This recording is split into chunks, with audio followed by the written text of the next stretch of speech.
Okay, well, hello everybody. Good morning, good afternoon. I'm glad that you were able to join us. Thank you for taking the time. Hope you had a good morning main stage conference session. I'm so thrilled today to have Tracey Strober from Urban taking the time to join us and talk about retail and innovation. Tracey, do you want to take a minute to introduce yourself, and then we can kick off our session? Yeah. So I'm Tracey Strober, part of the URBN IT team. I oversee retail solutions for our global business, and I'm really excited to be here today. Thank you, Tracey. So I know we have few prepared slides, so we'll take a few minutes to walk you all through about Narwha, the post-purchase experience, and then we'll have few discussion points with Tracey. So with that, let me share our slides here. So very quickly about Narwhar, we are a post-purchase platform company, and our goal is to enable the most engaging post-purchase moments on behalf of brands and retailers. And we've been doing this for 6+ years. And for us, when we look back and see why the post-purchase matter, and there are two key reasons we have seen which has actually make a tangible difference for brands and retailers when it comes to post-purchase. Few that we have listed here, and one of the things that we hear on and on from consumers that returns and reverse logistics is really important, and they would over 75% of customers would actually do a repeat business for companies who are making their returns experience easy to understand and simple to follow. And then again, you may have heard the stat, repeat purchase that is happening where they drive almost 3 to 7x of revenue if you actually have consumers who are coming back and interacting and shopping with you over and over again.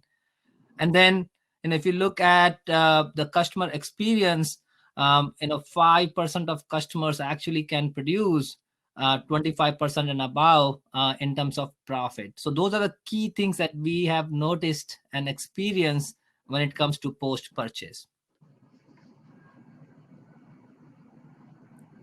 As I mentioned, Narwhar, we have been doing this for 6+ years, and we have now over 800+ brands and retailers that we are fortunate to represent and work with them across the globe, across the different merchandise segment, and seeing more and more use cases where consumers are really expecting a proactive and more engaging experiences after they buy online.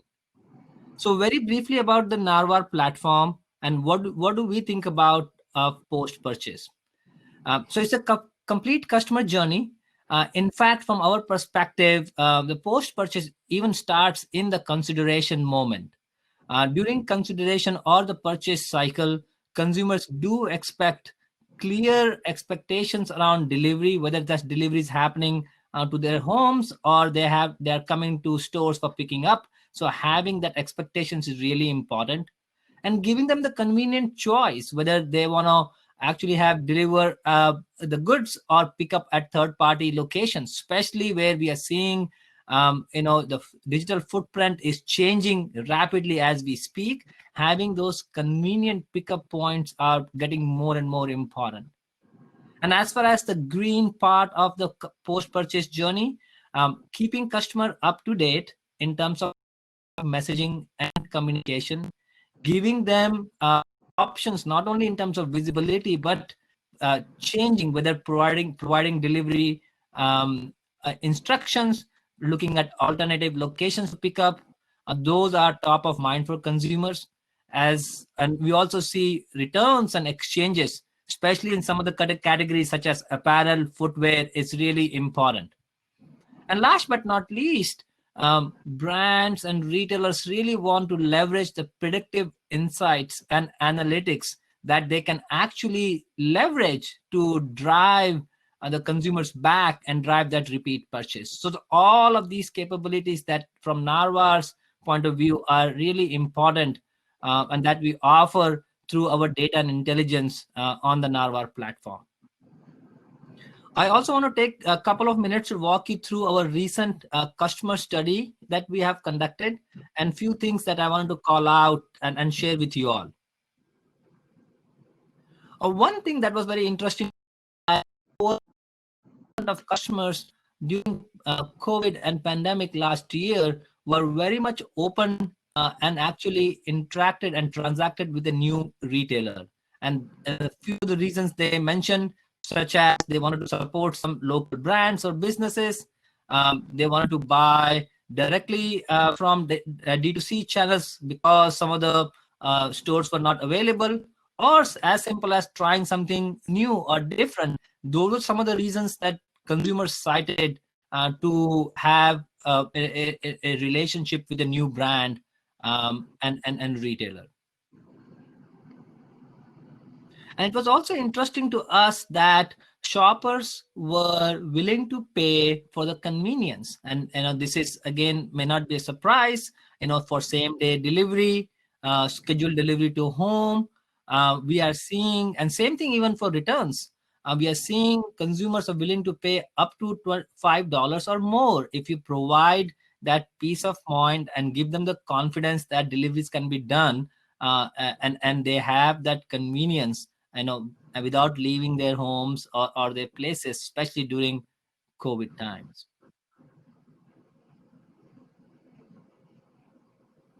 One of the stats that was very exciting to see is how do we continue to offer convenience for consumers, and that came from the return side of it. And on returns, what we saw, almost 30% of consumers are now actually leveraging a mobile code or a QR code when conducting.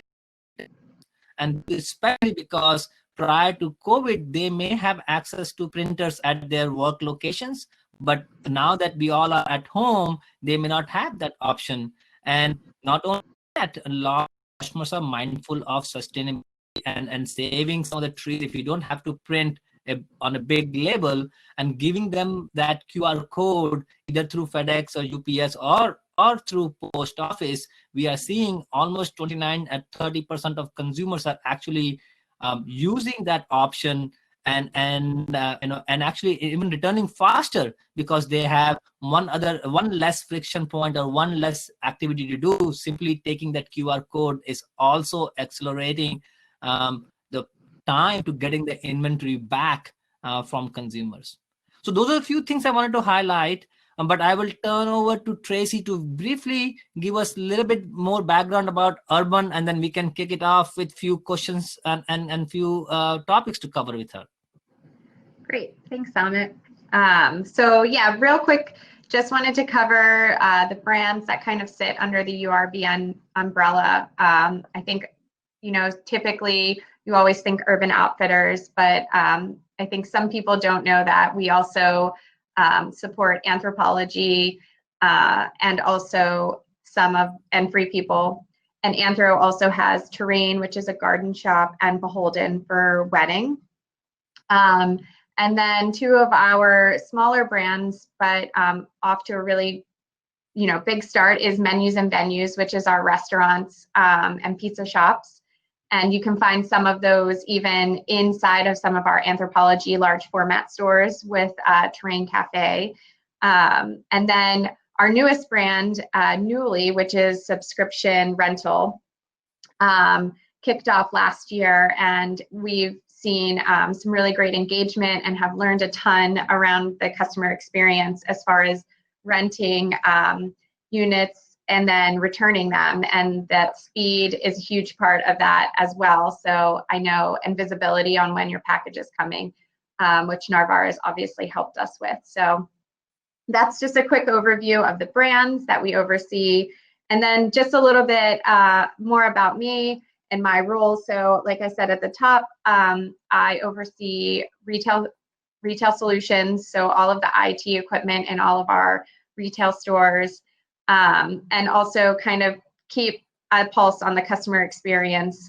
Previous to taking this IT position, I worked for Urban Outfitters, the brand. I started off in stores and kind of worked my way through store operations, and oversaw global retail operations and e-com ops in the North American business, and really focused a ton on listening to the customer and what their expectation was, and making the customer experience the same both in retail and e-com. And so that's where my relationship with Narvar kind of started, as far as, you know, customers wanting to know where their package was, how to make their returns easier. And then as we start to evolve through learnings from COVID and having store closures and openings, how we can partner more in making that customer experience better. Well, thank you so much for walking us through urban families of brands, and a little bit about your background. Really appreciate it. And that's a good segue for us to talk about customer experience. So, 2020 was, very unique and different for all of us.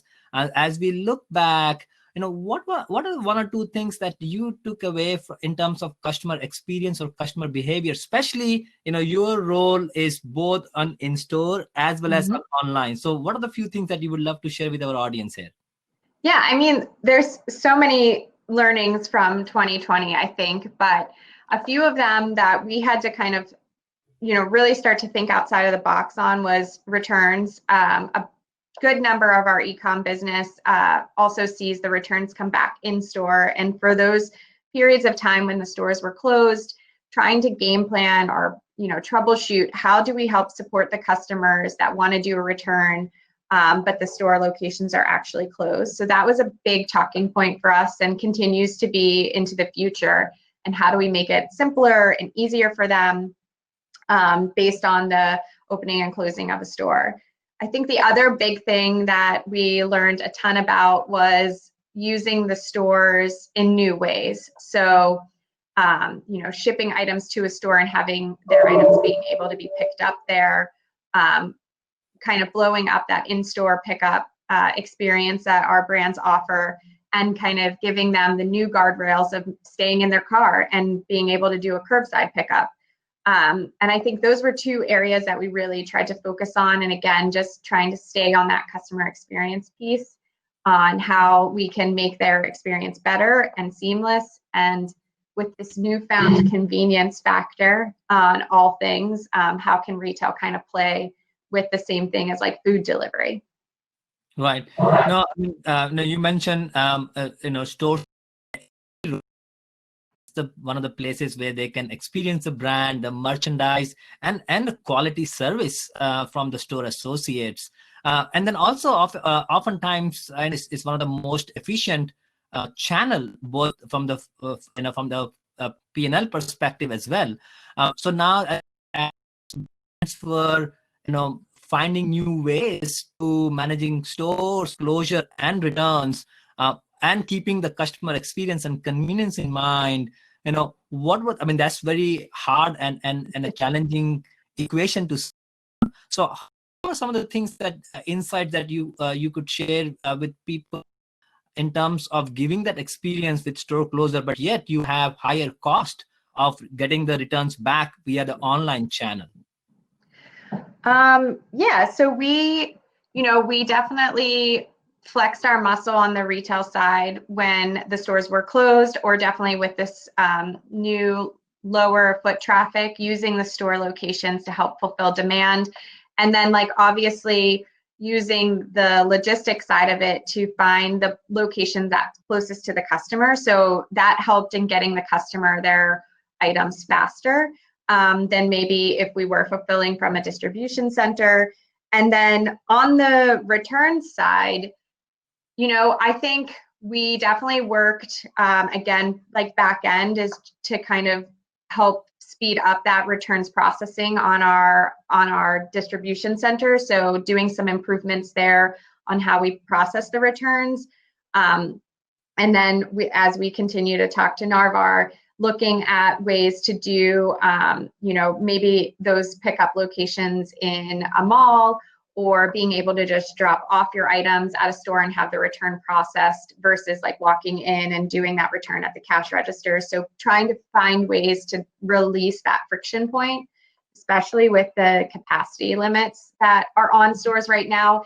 If there's a way to kind of take their return and let them shop and process the return while they're shopping so that they're not like standing in line and then have to go shopping. So trying to speed up their in-store experience so that they still get to talk to the associate, but we can kind of take care of their return easier for them. Right. Now, speaking of in-store experience, which is really top of mind for you, were there any other learnings from last year that you believe, even when we are out beyond COVID and have a normal experience, where you believe that there are some learnings that you would still apply and still be learnings that you can apply to your stores on an ongoing basis? Yeah, I think even like before we kind of started this session, we were talking just about, there is this new, I think for customers, this new idea around speed and convenience. And I think we as a retail business have to be able to offer those really quick and easy ways for the customer to either pick up their item because they're on their way home from work, or they're running out and they want to schedule the time to get it picked up. I also think scheduling the time to have it delivered or delivered in the time frame that they want is something that I think we see as an opportunity for the future, not just because of COVID, but I think customers have learned to or want more convenience, if that's even like possible, because I think we always thought that they already had this great convenience, and now we're trying to push that even more. So I think it's about thinking about convenience for the customer and also letting them shop or pick up or return the way they want to. I think, we're going to see some people are comfortable walking in and want it to be very frictionless, like, hey, here's my QR code, scan it, let me get on my way. Other people are not going to want to come into a store. So how do we, give them an opportunity to drop it in a like a mailbox or a return box, and then know that their items are going to be returned with speed, or even have somebody come pick it up because they don't need to leave their house for a couple of days. Right. No, and very true. Tracey, I also know that not only customer experience is important to you, but you also think about the store associate a lot, right? Because 5 years ago or 10 years ago, their primary goal was to keeping the guests or the shoppers who are walking to store, give them the full concierge service, which is still one of the key goals for them. But now over last 5 to 10 years, store associates are shipping from store. You have curbside pickup, returns are happening. So and then it's a technology, especially you are looking at technology and innovative solutions. So from the store's perspective, what is that healthy balance or keeping that workforce efficient? What kind of technologies or solutions that you are seeing that is keeping urban portfolio on the forefront of technology and innovation? Yeah, I think simplification, obviously, is so easy for me to say, but I think looking at that endless aisle solution that stores are offered or have as a tool, so whether it be executing that in-store pickup or packing orders to be shipped out, incorporating that curbside notification into the same place, I think that's a big area to focus. So not having the associate have to go to 3 different tools in order to execute one task, but keep them in the same place. I know that's been a huge focus for us in like simplifying the learning that a cashier or an employee has to do. So can we teach them how to use the point of sale system and their mobile checkout solution? Is it the same system? And can they learn how to check a customer out one time versus have to learn 2 different tools? I think that's a big area where we're focusing. Like, the store associate has less and less time to learn new technology. And so how do we simplify it? How do we make it as simple as like picking up their iPhone and logging in, and just knowing how to use everything? So really forcing the internal team to think about that end user too, and like simplifying their experience so that again, the customer isn't getting frustrated because the employee has to go to a few different places in order to get their order for them to take and walk out of the store, or to do the return. Being able to scan that QR code, or be able to process the return without first having to look the customer up and like identifying the item. Like, how do we simplify those things? And I know, like I said, it's so easy for me to say like simplify, but that's definitely, I think, where we're focusing a ton of our attention for the future. And again, not just COVID related, but I think what we have learned is the pressure on retail is changing. And so how do we make them the most efficient group of, capital that the business has? No, it's very true. I mean, as you mentioned, simplifying doesn't mean to get rid of functionality. It's the right balance of making it intuitive and yet making some process very streamlined so that they can service the in store. And then speaking of that, customers are shopping online. They need that.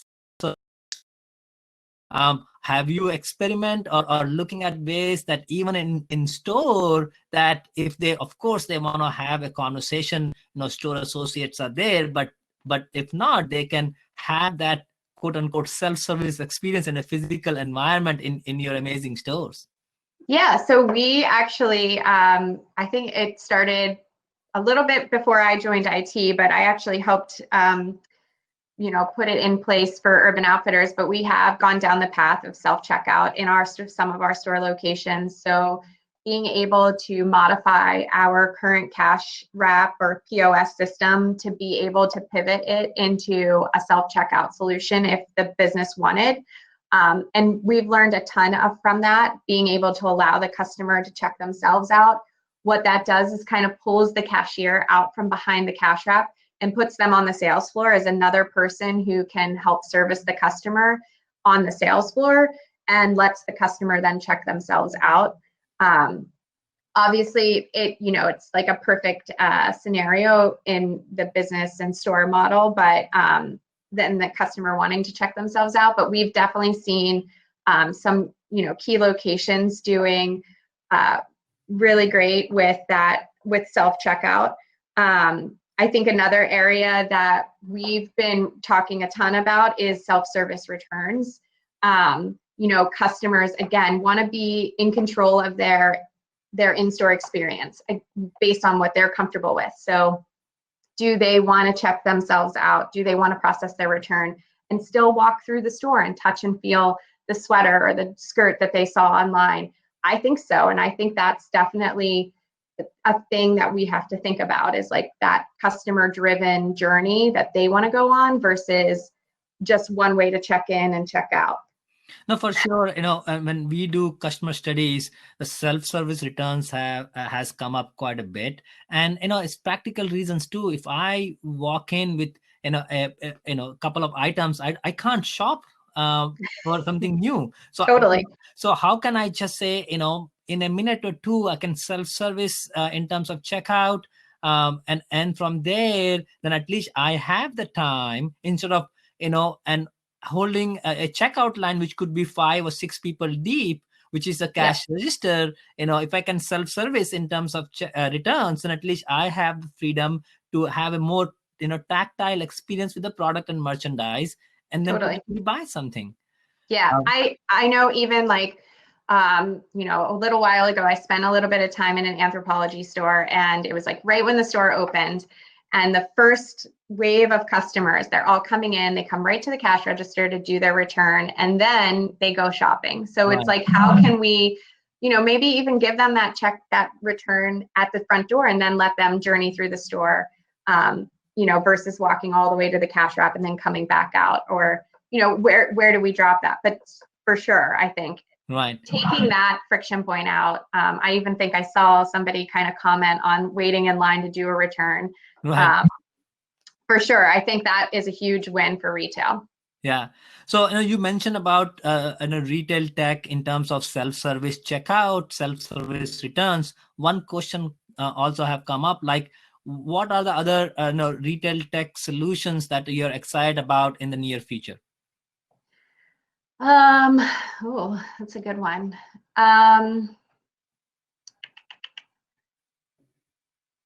What am I excited about? I think for me, I'm always interested, and we've done lots of like pilots, but what's the RFID technology? Like what kind of benefits could retailers learn from that? I think, again, like thinking about that customer experience and friction points based on us having multiple brands and unique locations in some cases, like how do we maybe interweave that that experience? So if I'm an Anthro customer, but I'm really close to an urban store, is there a way that I can walk into urban and do my return? Or is that also a way for us to kind of expand the customer scope of the URBN brands? Yeah, I think that's a good one, right? Because especially where retail and footprint, making sure you provide that experience, and if you can optimize that experience and the square footage in terms of servicing and the customer's need, whether it's coming for free people or Anthro or urban, so at least they are part of the same family and get the same experience. Maybe the logo is different or the brand is different, but the experience, what they're looking for, remains the same and consistent. Yep. That's really important. Yes. The other piece is that in a communication and setting expectations, right? So as you mentioned at the top, that we already thought that we are providing a convenience customer journey, but now there is more expectation. How do you set those expectations when I'm calling your call center, or I'm at your stores, or buying online? Are you looking at communication, even as you mentioned, some learnings around proactive communication, even for curbside pickup or deliveries? I'm curious how you're thinking about and seeing some experiences there. Yeah, I mean, I think, and for anyone that kind of oversees a retail business, I think the number one question that the call center gets is, where's my package? So I know over the years, we've done a ton of, investigating and put a lot of energy into making sure the customer's getting those, those touch points either in their email. We've expanded to text messages. We've also even spent a lot of time working on chat features on the site so that you could get your status update on your package just by simply chatting and not even necessarily talking to an associate. So being able to kind of self-help again, where your package is one area, I think, for sure. And then for the curbside pickup, what we were able to do is kind of spin up this web page basically for the customer in their operational email that they get your items ready for pickup. Drop in a little button in that email and have the customer kind of say, I'm here. And when they're here, it kind of kicked off this little page for them to fill in some information. What car are you driving? What's a license plate number? And then it would pull the order number, and then it would alert the associate to pull that customer's item and be able to walk it out to the customer. I think it's still fairly new, and I think we've learned a ton, and trying to figure out how to make that solution even better for mall locations, where a store could be in the middle of the mall and the closest exit is, a 5-minute walk. So trying to figure out how to use some of those technologies, I think, in a more streamlined and better way would be a big win for us, for sure. So I think chat, we've used operational emails, texting, and then learning how to use this new portal kind of too. Right. So just like shopping and all the possible channels, right? So small format, short format, SMS, chat, to all the way email and web, that information and communication and set those expectations. That seems to be a way to handle various different inquiries that are coming from consumers. Definitely. So one of the things that I wanted to also get your perspective, as we saw in our return study, especially around a QR code. Oftentimes people don't have printer, but even if they have printers, they are mindful of sustainability, both from environment and from wastage. Um, on that topic, what are the few things that Urban is looking to do, and in an ongoing basis in the future, to provide more sustainable ways for them to shop and interact with the brand? Well, I mean, I think we've done some work around just the packaging in general that we use, so making sure that any of the poly bags are reusable. We've started doing some work in even the fulfillment centers now, not sending packages with the packing slip inside, so saving paper that way. This year, we're hoping to kind of implement that same feature for our store shipments as well. So again, cutting down on the paper that's going, and then shrinking that initial label that gets printed and put on the package. So I think those were some big efforts. So on what that, else?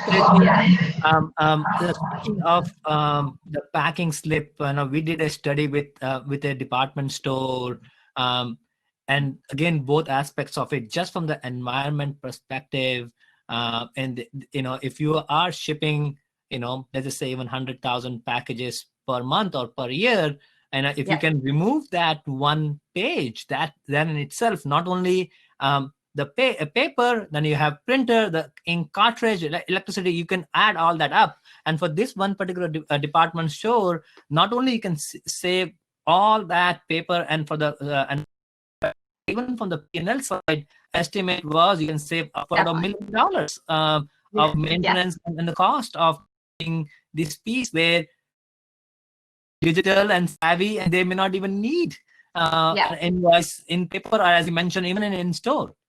Yeah, it actually just reminded me, last year we actually implemented a new tool for the stores for picking their items that they are shipping from the stores.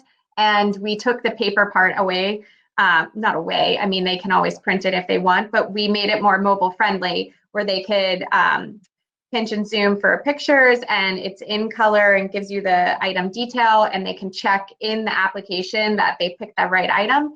And just that exercise alone, stopping them from printing those pick sheets, saved, I don't even know how many pieces of paper, but I definitely tried to do the math in trying to encourage the store teams to use it. And like you kind of said, sustainability is important to our customer, but it's so important to our employees. They're always telling us and giving us ideas on how we can, be more sustainable, or how to recycle the plastic bags that we ship the items in, or they're so creative. So I know that was a huge win for us, being able to make it mobile and not printer driven. So yeah, it had great benefits P&L wise, employees were happy, and the process was faster. Right. And speaking of polybag, it's just fascinating to me that when we, especially in apparel category, where it's obviously easy to ship an item or two in a poly bag, but oftentimes the retailer may not go the extra mile to use the reusable poly bag, and especially when in this category, when you have anywhere between 25 to 40% returns rate, and if you open that poly bag and it's not reusable, first of all, it's not only from the environment side of it, not a better customer experience. They have to find an alternative solution, and more often than not, they end up getting a brown corrugate box. And now with that, you have one t-shirt or one top which is coming in a big brown box, and again, the carbon footprint, the cost, and then the productivity through the supply chain, it just takes a big toll in as basic as you mentioned, that if we invest the time and use the right poly bag, will go a long way in addressing some of the deficiencies in the network. Yeah, for sure. Yeah, so, I think like we could always, everybody can always do a better job even communicating that, like reusing the bag. I think we take for granted sometimes that we're in the retail sector and we know those things. So that's also a good thing that we could probably take away. Yeah, no, absolutely. I think with that, I mean, it will be great and see if our audience have any questions for you on any topics that top of mind for them. I see the UO market question. We try to communicate it on the site, and but obviously, yes, we do sometimes get them coming back into the store, and we either help the customer ship it or give them the new address, and or we have the store employees help ship it back too. And definitely something we have to keep in mind on as that grows as well. Is that the marketplace order? Yeah. Yeah, I mean, that's also where consumers are now interacting with the brand in new ways and new channels. Yeah. It's exciting. And yes, then to your definitely. point, how do we help consumers weave that experience where they may have interacted or experience with the OU brand in a marketplace, but then still be part of the broader Right. family. Yeah, because I think as a customer, you don't always think like, hey, I'm shopping on Urban Outfitters and I love this notebook, I'm going to add it to my order, but you don't really realize that it's coming from a completely different vendor. So, I just know that I ordered it from Urban, so why can't I just return it to Urban? So I think definitely as like that part of the business grows, and it will be something that we'll have to think about making even easier for them as well. Right.